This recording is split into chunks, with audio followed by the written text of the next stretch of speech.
వేణుగోపాల్ రెడ్డి గారు, లక్ష్మణ్ రావు గారు, బీటీ నాయుడు గారు, వెంకటేశ్వర్ల గారు ఇష్యూ గురించి మాట్లాడారు అధ్యక్ష. ప్రధానంగా ఎన్డీఏ ప్రభుత్వం అధికారంలోకి వచ్చే ముందల చాలా స్పష్టంగా ఎంతమంది బిడ్డలు ఉంటే అంతమంది బిడ్డలకి ఇస్తామని హామీ ఇస్తాం జరిగింది. ఆ హామీకి మేము కట్టుబడి ఉన్నాం. రెండో అంశం అధ్యక్ష, అందుకే గైడ్ లైన్స్ రూపొందించడానికి కొంచెం సమయం కావాలని అడిగాం. నేను కూడా ఇది కొంచెం సీరియస్గా తీసుకుంటున్నా. మంత్రులందరితో కూడా మేము చర్చిస్తున్నాం. గతంలో జరిగిన లోటుపాట్లు జరగకూడదనేది మా లక్ష్యం. మీరన్నట్టు గతంలో 15,000 రూపాయలని, తర్వాత అది కాస్త నెక్స్ట్ ఇయర్ 14,000కి అయింది, తర్వాత 13,000కి అయింది.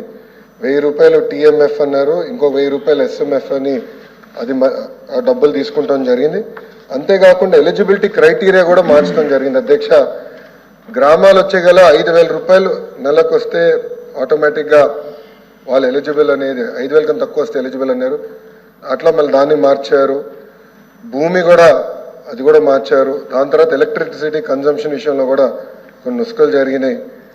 ఇంతేకాకుండా పాదయాత్రలో కూడా నేను అనేక మందిని కలిసినప్పుడు వాళ్ళు చాలా స్పష్టంగా మేము ఇప్పుడు అప్పు చేసి ఒక 4-వీలర్ 4th హ్యాండ్ బండి కొన్నాం అంటే 30,000 రూపాయలు 40,000 రూపాయలు పెట్టి ఒక స్కార్పియో కొనుక్కున్నాం.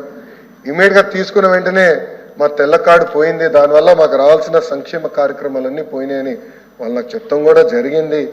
ఇది కూడా మేము డిస్కస్ చేస్తున్నాం.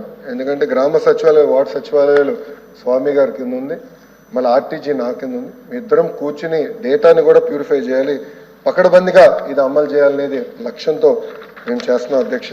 సో మీకు ఎలాంటి సందేహంలా అవసరం లేదు. అర్హులు ఎంతమంది ఉన్నా ఇవ్వాలనేదే ఎన్డీఏ ప్రభుత్వం లక్ష్యం. అది మేము సాధిస్తాం. రెండోది, ఇది బోత్ ప్రభుత్వం ప్రైవేట్ పాఠశాలలకు వెళ్ళే విద్యార్థులకి వర్తిస్తుంది. ఇంకో పక్కన పెద్దలు అన్నట్టు అధ్యక్ష 2019 నుంచి 24తో పోల్చితే ప్రభుత్వ పాఠశాలలో సుమారుగా 72,000 మంది విద్యార్థులు తగ్గారు అధ్యక్ష.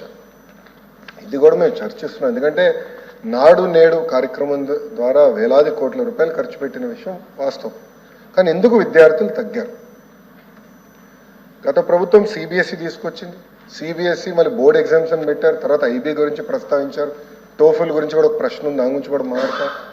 కానీ నిర్ణయాలు తీసుకున్నప్పుడు, విద్యారంగంలో నిర్ణయాలు తీసుకున్నప్పుడు చర్చించాల్సిన అవసరం ఉంది. యూనియన్లతో మాట్లాడాలి, ఉపాధ్యాయులతో మాట్లాడాలి, అందరినీ కూర్చోబెట్టి ఆమోద్యమైన పరిష్కారం వెతకాల్సిన అవసరం ఉంది అధ్యక్ష. నీ జర్క్ రియాక్షన్ తీసుకోవాల్సిన అవసరం లేదు. అందుకే మీరు చూస్తే నేను మంత్రి కరెక్ట్గా ఈ రోజుతో నెల అయింది నేను ఛార్జ్ తీసుకుని. నేను కూడా అధికారులు చెప్పేది ఒకటే, రాబోయే సంవత్సరం ఏం చేయబోతున్నాం రోడ్ మ్యాప్ వేద్దాం, అందరితో చర్చిద్దాం, సంఘాలు అందరినీ కూర్చోబెడదాం, మాట్లాడదాం, వచ్చే సంవత్సరం నుంచి అమలు చేద్దాం. నాకు నచ్చింది కనుక ఇది ఇద్దాం, నాకు నచ్చలేదు కనుక ఇది తీసేద్దాం అనేది కరెక్ట్ కాదు. చర్చించిన తర్వాత నేను నిర్ణయం తీసుకుందాం అనేది ఒక లక్ష్యంగా మేము పెట్టుకున్నాం. పెద్దలు వెంకటేశ్వర గారు అన్నట్టు వాస్తవం, ప్రభుత్వ పాఠశాలలో అడ్మిషన్స్ తగ్గుతున్నాయి అంటే ఎలాంటి సందేహం లేదు. ఒక పక్కన ఎన్డీఏ ప్రభుత్వం రిక్రూట్మెంట్ కూడా చేస్తుంది. మీరు చూసారు, దాదాపు 16,000 మంది ఉపాధ్యాయుల రిక్రూట్మెంట్కి మేము తొలి అడిగేసాం. అది మేము నెక్స్ట్ అకాడమిక్ ఇయర్కి మేము పూర్తి చేస్తాం. కానీ ఇంకో పక్కన చూస్తే దాదాపు 11,000 పాఠశాలలో 10 కన్నా తక్కువ మంది విద్యార్థులు ఉన్నారు. ఎందుకున్నారు? ఎలా అడ్మిషన్స్ పెంచాలి, నాణ్యత ఎలా పెంచాలి, అసెస్మెంట్ ఎలా చేయాలి, టెక్నాలజీతో జోడించి ఎలా చేయాలి, first grade, second grade, third grade pressure లేకుండా సిస్టమేటిక్ ఎట్లా చేయాలనేది కూడా మేము చర్చిస్తున్నాం. పక్క రాష్ట్రాల్లో కూడా ఏం జరుగుతుందో మేము చూస్తున్నాం.